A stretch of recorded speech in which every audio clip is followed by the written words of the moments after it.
Good morning. आज हम लोग देखेंगे जो है गॉस थ्योरम।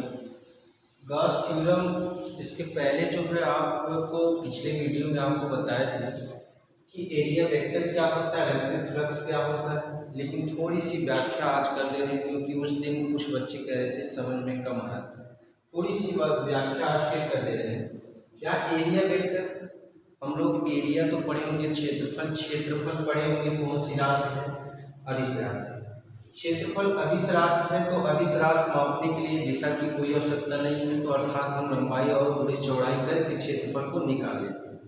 लेकिन यहाँ पे जब क्या होता है कि जो है किसी जो है क्षेत्र में या कह सकते हैं एरिया से अगर कोई प्रवाह होता है तो वहाँ पे हम वेक्टर मान करके, अर्थात वहाँ पे हम अदिश राशि उसको नहीं मानते, वहाँ पे उसको कैसा मान लेते हैं कि क्षेत्रफल एक कैसी राशि है, सदिश राशि। ठीक, तो सदिश राशि होने का मतलब है कि वहाँ पर हमको क्या ज्ञात होगा, वहाँ पे हमको ये ज्ञात होगा कि उसकी दिशा होगी, एरिया वेक्टर की क्या होगी, दिशा होगी।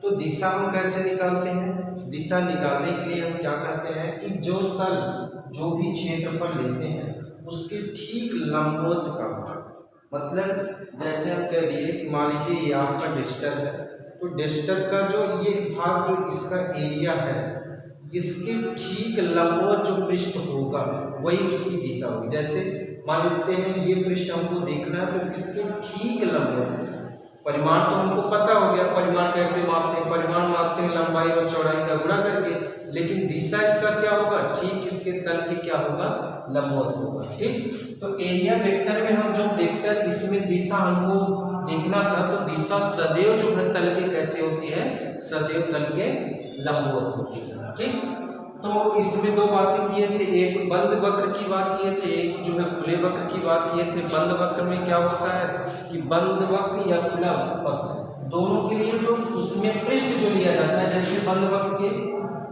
हम वृत्त मान के चल देखते हैं उसमें, तो वृत्त में जो दिशा इसकी तल की दिशा होगी, जैसे मान लीजिए कोई ऐसा छल्ला है आपका, तो छल्ले के ऊपर का जो भाग होगा उसके लंबवत या नीचे, दो कंडीशन में जाते, एक ऊपर का एक नीचे का। ठीक, उसी प्रकार से इस तल की लंबवत बाहर की तरफ, ठीक, अगर मान लेते हैं छल्ला इस तरीके से रखा गया तो इसके बाहर की तरफ जो दिशा होगी वही क्या होगी, अर्थात इस तरह की क्या कहलाएगी, लंबवत दिशा कहलाएगी। ठीक, तो एरिया वेक्टर को दर्शाने के लिए हम क्या करते हैं, उसमें दिशा की आवश्यकता होती है।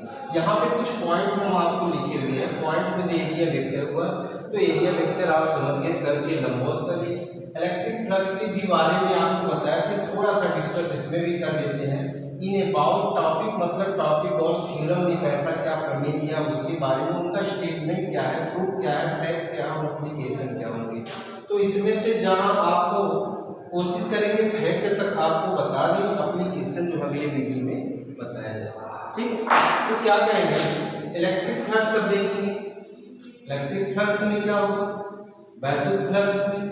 ठीक, तो क्या होगा, हम जानते हैं कि कोई एक आवेश होता है, अगर रेस्ट अवस्था में है, स्थिर अवस्था में बिंदु आवेश है, तो इसके चारों चुंबकीय इसके चारों वैद्युत क्षेत्र उत्पन्न होता है, और वैद्युत क्षेत्र इसकी सहायता से हम दर्शाते हैं, वैद्युत क्षेत्र बल, वैद्युत बल रेखाओं की सहायता से क्या करते हैं, हम दर्शाते हैं वैद्युत क्षेत्र को, वैद्युत बल रेखाओं द्वारा हम क्या करते हैं, दर्शाते हैं। तो मान लेते हैं कि इसके चारों ओर देखिए, यहाँ से ऐसे इस प्रकार से क्या है, ये वैद्युत बल रेखा है, पॉजिटिव चार्ज है तो बाहर की तरफ, ऐसा कंडीशन आपको बताया कि पॉजिटिव चार्ज बाहर की तरफ, बाकी अगर नेगेटिव चार्ज होगा तो वही वैद्युत आवेश किधर होगा, अंदर की तरफ होगा। ठीक, तो हम क्या किए हैं, यहाँ पे वैद्युत बल रेखाओं की संख्या दर्शाते हैं। तो वैद्युत बल रेखाएं जो दर्शाए हैं, ये वैद्युत बल रेखाओं में क्या करते हैं, इलेक्ट्रिक फ्लक्स इसी देखेंगे क्या होगा, ये वैद्युत बल रेखाओं की जो संख्या है, जो क्षेत्र होगा।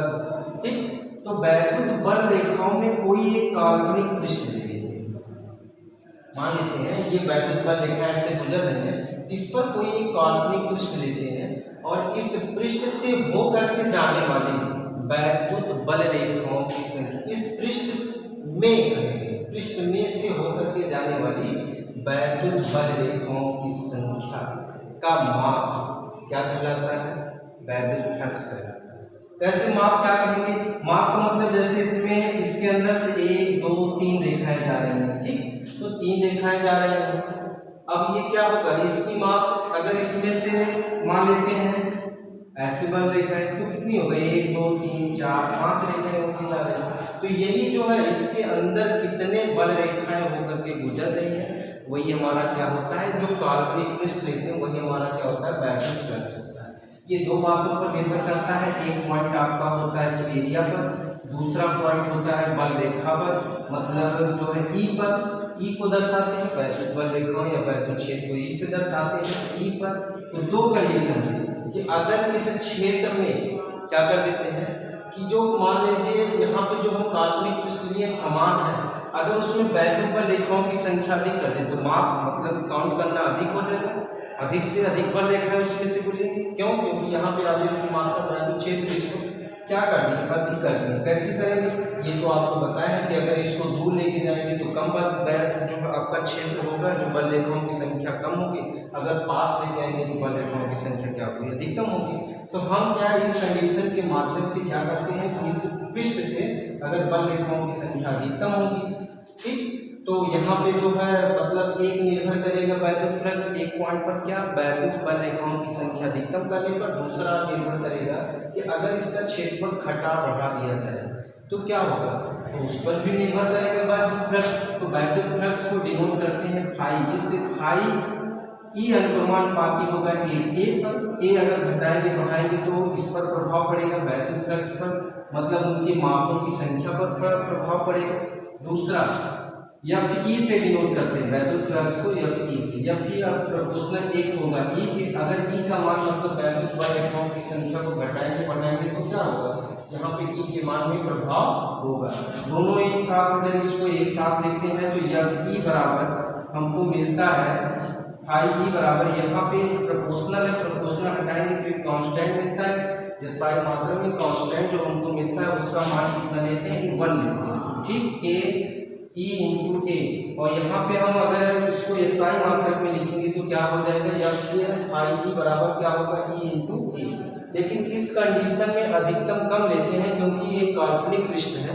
अगर हम क्या करते हैं कि फाई ई का मान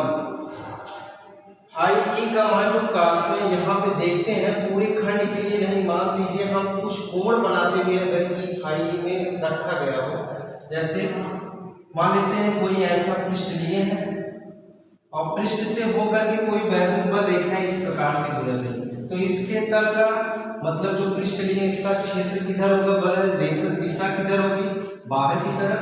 जो यहाँ से कितना कोण बनाएगा, थीटा कोण बनाएगा। तो इससे होकर के जो बल रेखाएं गुजर रही थीटा कोण बना रही, तो इसमें से ये ई है और ये क्या है, क्षेत्रफल ए है। तो इसमें के जो कोण या कह सकते हैं ई और ए का के बीच जो कोण हमको मिलेगा, कौन सा घटक इसमें से मिलेगा। क्यों, जब कोई वस्तु जो है कुछ कोण बना के जाती है तो वहाँ पर हम देखते हैं कि कौन सा घटक मिल रहा है। तो यहाँ पे हम दो घटक इसका अगर खींचते हैं ई का, तो एक मिलेगा हमको ई साइन थीटा और एक मिलेगा हमको E cos theta, E cos theta. तो यहाँ पे जो ई साइन थीटा होगा ये तो वैद्युत बल रेखाएं माप कब अधिकतम होगी, जब इस तरीके से जाएंगे, जैसे इस तरीके से जाएंगे तो अधिकतम बल रेखाएं नहीं गुजर सकती हैं। मतलब छल्ले के अगर छल्ला को क्या करते हैं ऐसे रखते हैं या पृष्ठ को ऐसे रखते हैं तो अधिकतम बल रेखाएं गुजर लेते हैं। अगर ये पतला भाग इस तरफ रखें तो क्या होगा, बहुत कम रेखाएं गुजर पाएंगे। तो इस भाग में कम का मतलब इसकी अपेक्षा बहुत। तो कंडीशन क्या बनेगा कि जो हम लेते हैं अनुदिश घटक लेते हैं, लंबवत घटक से हमको कोई प्रभाव नहीं होता है। तो हमको क्या मिलेगा, इसका मान जो यहाँ पे हम देंगे फाई ई बराबर, अगर कोई कोण बना रहा है तो फाई ई बराबर क्या हो जाएगा, ई ए कॉस थीटा, ठीक। तो ई ए कॉस थीटा अगर हम इसको लिखना चाहें तो फाई ई बराबर हमको मिलेगा E vector E dot vector A, ठीक। कॉस थीटा के लिए डॉट अगर लगा देते हैं तो हमको पता है ये वैल्यू किसके बराबर होता है, कॉस थीटा के बराबर। तो एक वैल्यू हमको इस प्रकार से मिलेगी।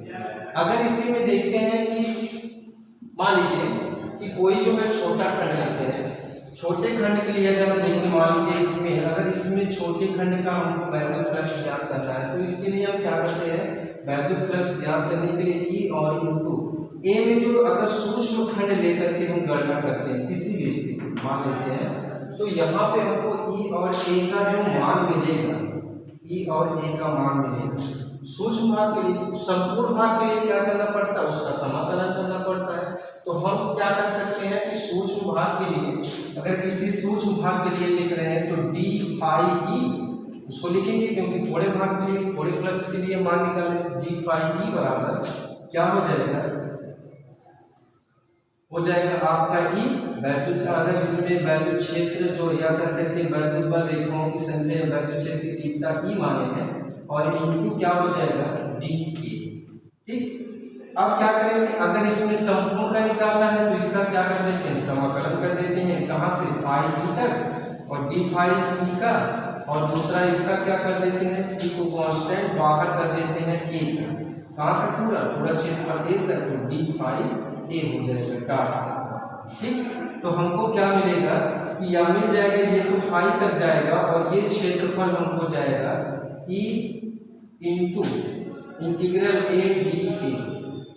अब इसमें एक कंडीशन और देख लेते हैं, एक कंडीशन और देख लेते हैं कि अगर कोई बंद वक्र है, बंद वक्र मतलब देखे हैं जैसे गोला हुआ, आपका घनाभ हुआ, मतलब या बेलन हुआ, तो ये सब क्या है, बंद वक्र है। तो बंद वक्र में अगर छोटा सा कोई खंड मानते हैं तो उसके लिए लाइन इंटीग्रल यहाँ पे एक थोड़ा सा, एक छोटा सा भाग इस प्रकार से बना देते हैं, तो यहाँ पे फाई ई का मान उस समय हो जाएगा ई लाइन इंटीग्रल फाई ए, मतलब लाइन पे क्या हो जाएगा, यहाँ पे फाई सॉरी यहाँ पे लाइन इंटीग्रल में एक रिंग सा बना देंगे और उसके ऊपर इसको line integral A D A.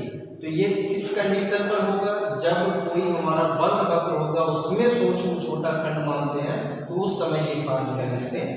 ठीक, तो ये हुआ आपका कौन सा, इलेक्ट्रिक फ्लक्स। अब देखेंगे अबाउट टॉपिक के बारे में, गॉस थ्योरम क्या है। गॉस थ्योरम ने क्या कहा है, गॉस थ्योरम जैसा ये लघु कूलाम के नियम का दूसरा रूप माना जाता है। ठीक, इसमें क्या होता है कि उन्होंने कहा कि जो आप वैद्युत फ्लक्स निकाल रहे हैं वो वैद्युत फ्लक्स क्या होगा, वैद्युत फ्लक्स का मान हम थोड़े क्या करते हैं, थोड़े से अलग टाइप से हम निकाल सकते हैं। मतलब उन्होंने एक अलग नेचर दिया, नाम दिया कि हम इसको बहुत आसानी से एक काल्पनिक पृष्ठ लेकर के, एक जो है क्या करते हैं, वैद्युत क्षेत्र में एक काल्पनिक पृष्ठ लेते हैं और उस क्षेत्र में क्या करते हैं कि उसके अंदर या उसमें से होकर के जाने वाले आवेशों की मात्राओं को क्या करते हैं, दर्शा सकते हैं। आवेश में उसमें कितनी आवेश जो है और कितना गुना जो है उसी के बीच में, मतलब आप कह सकते हैं काल्पनिक पृष्ठ और आवेश के बीच में इन्होंने संबंध बताया। ठीक, और संबंध के आधार पर इन्होंने आवेश मतलब किसी भी काल्पनिक पृष्ठ में कितने आवेश या किसी पृष्ठ पर कितने आवेश है उस पर एक काल्पनिक जो है पृष्ठ बना लीजिए, और उस काल्पनिक पृष्ठ का नाम इन्होंने गॉसियन पृष्ठ के नाम से भी जाना जाता है। और उस काल्पनिक पृष्ठ में आवेशों की कुल कितनी मात्रा है उसी के आधार पर इन्होंने क्या किया, एक नया जो है थ्योरम दिया।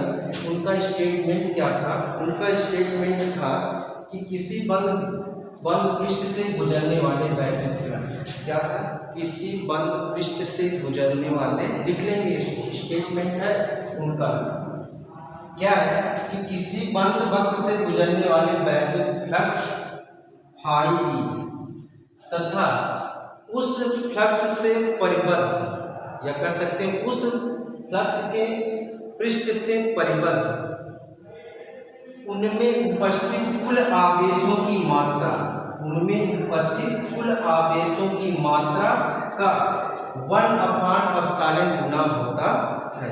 तो क्या लिखेंगे, फाई ई बराबर हमको मिलेगा 1/ε0। ठीक, तो उनमें उपस्थित कुल आवेशों की मात्रा यहाँ पे क्या है कि सिग्मा कर सकते हैं, सिग्मा बराबर फाई ई बराबर हो जाएगा सिग्मा क्यू अपान एप्सिलॉन। या इसको एक फॉर्म में और लिख सकते हैं, इन्होंने किसके लिए कहा, बंद वक्र में, किसी बंद वक्र में उपस्थित वैद्युत फ्लक्स की बात किया जाए बंद वक्र के लिए। ठीक, तो यहाँ पे क्या हो जाएगा आपका, बनेगा क्या बनेगा, किसी बंद पृष्ठ से गुजरने वाले वैद्युत फ्लक्स अगर बंद है तो उसके लिए हम अगर सूक्ष्म खंड के अनुसार लेते हैं तो फाई ई बराबर हमको मिल सकता है एक line integral A E A D A into यहाँ पे किसके बराबर हो जाएगा, summation Q upon epsilon not. ये इनका क्या है, गणितीय स्वरूप। ठीक, गणितीय स्वरूप किसका, इनका, मतलब गॉस प्रमेय। अब प्रूफ देखेंगे, प्रूफ कैसे करेंगे इसको, मतलब ये फाई ई बराबर summation sigma Q upon epsilon not का मान कैसे प्रूफ करते हैं, ये चीज देखेंगे। तो इसके लिए हम क्या लेते हैं, एक बंद वक्र लेते हैं। माना कोई पॉइंट बिंदु O है, ठीक, कोई बिंदु O है, कहाँ पर स्थित है, निर्वात को मान लेते हैं स्थित है, उस पर आवेश Q है और इसकी चारों तरफ क्या है, वैद्युत क्षेत्र है। तो इस पर हम एक बंद वक्र मतलब एक गोले की कल्पना करेंगे। ठीक, गोले से अगर वो पॉइंट से मानते हैं कि इसकी त्रिज्या सभी स्थानों पे क्या है, R, तो हम इसके पृष्ठ पर एक सूक्ष्म खंड लेते हैं। यहाँ पे एक खंड लेते हैं जिसका क्षेत्रफल dA है और यहाँ पे वैद्युत क्षेत्र इस आवेश के कारण जो वैद्युत बल रेखा है ये E है। ठीक, तो हम क्या कहेंगे, वैद्युत बल रेखा E है। इसी प्रकार से हम सभी स्थानों में मतलब सूक्ष्म थोड़ा छोटा छोटा अगर खंड लें सभी स्थानों पर, तो सभी स्थानों पर उसकी दूरी क्या मानते हैं, R मान के चल रहे हैं। दूरी क्या है, R है और दूरी R है, क्षेत्रफल dA है, सभी स्थानों पर क्षेत्रफल क्या है, dA है। तो उस स्थान के लिए हम क्या करेंगे कि इस पे देखेंगे E का मान क्या होगा, समान होगा, क्योंकि क्षेत्रफल वही है। तो सभी बिंदुओं पर E का मान कैसा होगा, समान होगा। दूरी समान है, दूरी समान है, खंड हमारा जो खंड लिए है वो समान है, तो ये क्या होगा कि ये सभी स्थानों पर क्या होगा, समान होगा। तो ऐसे कंडीशन में हम क्या देखेंगे कि E का मान कितना होगा, E बराबर हो जाएगा 1/4 epsilon not Q upon R square. ये समीकरण आप पढ़ चुके हैं कि अगर इसको हम पॉइंट एक बिंदु आवेश मान करके चलते हैं तो वहां पे E का मान क्या हो जाता है, E 1/4 epsilon not Q upon R square. ठीक, लेकिन यहाँ पे अगर हम देखेंगे E के लिए, यहाँ पे देखेंगे कि ये जो पृष्ठ है, इस पृष्ठ को सूक्ष्म खंड माने और उससे वैद्युत बल रेखाएं गुजर रही, तो यहाँ पे क्या बनेगा, वैद्युत फ्लक्स बनेगा। और वैद्युत फ्लक्स के लिए E फाई E बराबर क्या हो जाएगा, फाई E बराबर हो जाएगा अपना E इंटू, यहाँ पे सूक्ष्म खंड माने इसलिए D फाई E हो जाएगा आपका D phi E into E into DA dot DA। अब यहाँ पे समाकलन कर देंगे क्योंकि यहाँ पे पूरे खंड के लिए हम देख रहे हैं। तो यहाँ पे क्या करते हैं, इसके टर्म में क्या कर देंगे, यहाँ पहले लिख लेते हैं। यहाँ पे अगले स्टेप में क्या कर देंगे, पूरे खंड का अगर मान निकालना या तो इसको जोड़ लें और या तो इसका क्या करते हैं, समाकलन कर देते हैं। तो समाकलन कर देते हैं तो हमको क्या मिलता है, मिलेगा फाई E बराबर E इंटू समाकलन DA का कहाँ तक, पूरे क्षेत्रफल के लिए 1 तो हमको मिल जाएगा D फाई E बराबर E इंटू इसका मान DA का मान कितना होगा, DA का मान होगा 4 पाई R स्क्वायर। ठीक, क्यों, क्योंकि एक गोला, गोले का क्षेत्रफल बराबर 4 पाई R स्क्वायर। ये इसका पूरा मान कितना हो जाएगा, पूरी पृष्ठ के लिए 4 पाई R स्क्वायर। हम E बराबर यहाँ से अगर हम देखें, आप कह सकते हैं कि E बराबर हमको मिलेगा जो या कंडीशन, यही E का मान समीकरण 1 से ला करके यहाँ रख दीजिए। रखेंगे क्या हो जाएगा, हो जाएगा फाई E बराबर हमको E का मान 1/, इसमें समीकरण 1 से इसको समीकरण 2 बना लीजिए। समीकरण 2 में ला करके रख दें 1/4 pi epsilon not Q upon R square into 4 pi R square. ठीक, तो यहाँ से 4 पाई यहाँ से 4 पाई आपका कट गया, यहाँ से R कट गया, तो मिला क्या, मिल गया आपको फाई E बराबर कितना, फाई E बराबर Q अपान एप्सिलॉन नॉट। ठीक, ये हमको देखना था कि गॉस प्रमेय में जो स्टेटमेंट हमने लिखा था वो क्या आया था, आपका फाई E बराबर Q अपान एप्सिलॉन नॉट गुना होता। आगे हम इसके देख लेंगे प्रूफ के बाद जो है इसकी क्या फैक्ट, मतलब क्या क्या तथ्य हैं जो महत्वपूर्ण तथ्य हैं उनके लिए हम देख लेंगे। पहला स्टेटमेंट है कि आपका जो इसमें फैक्ट है या तथ्य कह सकते हैं कि किसी बंद वक्र में जो आवेशों की संख्या होती है उनका क्या होता है, उनका जो है अदिश योग, मतलब उनमें उपस्थित सभी आवेशों की संख्या क्या होती है किसी भी बिंदु पर वैक्यूम फ्लक्स की क्या होती है, बराबर होती है। मतलब संपूर्ण के लिए हम क्या कर देंगे, अगर किसी काल्पनिक पृष्ठ में एक ले लीजिए, यहाँ पे वर्णन किए थे, अगर बहुत सारे हैं तो phi1 phi2 phi3 phi4 का मान निकाल करके उसको क्या कर देंगे, एक साथ सबको ऐड कर लेंगे। ठीक, दूसरा क्या अगर कर सकते हैं कि अगर हमको बाहर के लिए निकालना है, ये तो अंदर की बात हुआ था कि अगर अंदर कोई आवेश है तब, लेकिन अगर बाहर है तब उसके लिए हम क्या करेंगे, बाहर के लिए हम एक कल्पना करते हैं पृष्ठ का, एक बेलन बना लेते हैं। बेलन पर हम देखते हैं कि समान वैद्युत क्षेत्र है, मान लीजिए यहाँ से वैद्युत बल रेखाएं गुजर रही हैं इस बेलन से। ठीक, वैद्युत बल रेखाओं को हम क्या दिखा रहे हैं, ई से, ई गुजर रही है यहाँ से, और इस पर अगर हम पृष्ठ की कल्पना करते हैं अंदर बाहर सभी बिंदुओं पर, तो क्या हो जाएगा, मान लेते हैं ये हमारा एक पृष्ठ A1 है, यहाँ पे A2 है, और ये जो दूसरा पृष्ठ मान लिए हैं A3 है। तो इस बिंदु पर हम देखेंगे कि यहाँ पे वैद्युत बाहर के लिए और अंदर के लिए वैद्युत बल रेखाओं के लिए फाई का मान क्या होगा। यहाँ पे वैद्युत फ्लक्स जो देखेंगे बाहर की तरफ जा रहा है तो ये पॉजिटिव होगा, मतलब फाई ई 1 2 पे, यहाँ 2 कंडीशन है, ये 2 पार्ट इसको 1 मान लिए हैं, ये 3 मान लिए हैं, तो 1 पार्ट आपका जो होगा या 2 जो है 1 पार्ट में ये क्या होगा, बाहर की तरफ, मतलब है इसकी दिशा किधर है, निगेटिव। आप जानते हैं पॉजिटिव से निगेटिव की तरफ जाती है, तो यहाँ पे हमारा जो इसकी दिशा होगा, जो पृष्ठ होगा, वो हमको मिलेगा माइनस ई इंटू A1। ठीक, अब दूसरा इसी टर्म में क्या मिलेगा, ये हमको मिलेगा पॉजिटिव में। अब कुल अगर देखेंगे इन दोनों का मान, टोटल मान इस पृष्ठ पर उपस्थित कुल मान कितना हो जाएगा, कुल मान आपका हो जाएगा, ये प्लस है ये माइनस है, तो ये आपस में कैंसिल हो जाएगा, शून्य होगा। ठीक, तो पृष्ठ के बाहर कुल वैद्युत फ्लक्स का मान जो हमारा होता है वह क्या होता है, शून्य होता है। गॉस प्रमेय के अनुसार अगर हम जो काल्पनिक पृष्ठ लेते हैं उसके बाहर वैद्युत बल रेखाओं की संख्या कैसी होती है, शून्य होती है। ठीक, हम इस पृष्ठ पर देखेंगे वैद्युत बल रेखाएं इधर से गुजर रही, वैद्युत जो आपका क्षेत्र है वो दोनों के बीच में कितने अंश का कोण बन रहा है, 90। तो इस कंडीशन में जो है हम देखेंगे कि इस पृष्ठ से और इसके बीच का कोण कितना बन रहा है, 90, और cos 90 अंश के लिए अगर हो जाएगा तो वहाँ पे हो जाएगा 0, मतलब हर सारे कंडीशन में यहाँ पे हमको क्या मिलेगा, 0 मिलेगा। ठीक, तो इन दोनों तलों पर हमको क्या मिल जाएगा, 0 मिलेगा। और इन दोनों के पृष्ठों का अगर संपूर्ण योग दो पृष्ठों का देखेंगे तो क्या हो जाएगा, ये पॉजिटिव करेंगे, क्या कहेंगे, 0 होगा। तो इसी पृष्ठ के बाहर अगर कल्पना करते हैं तो वहाँ वैद्युत फ्लक्स का मान कितना होता है, 0 होता है।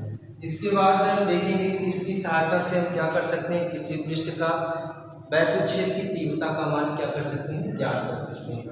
और अगर जो हम काल्पनिक पृष्ठ लेते हैं वो काल्पनिक पृष्ठ हमारा कैसा होता है, उसका माप जो है अलग अलग होता है, मतलब कह सकते हैं कि उसमें कोई आकृति या आकार उसका कोई निश्चित नहीं होता। हम जो कल्पना इसमें किए हैं, जो काल्पनिक पृष्ठ लेते हैं उसकी कोई माप या आकृति नहीं होती है। ठीक, तो इस प्रकार से हम एप्लीकेशन अब बच रहा है, तो एप्लीकेशन अगले टॉपिक में, कई एप्लीकेशन है, 1-2 एप्लीकेशन है, वो अगले टॉपिक में हम देखेंगे।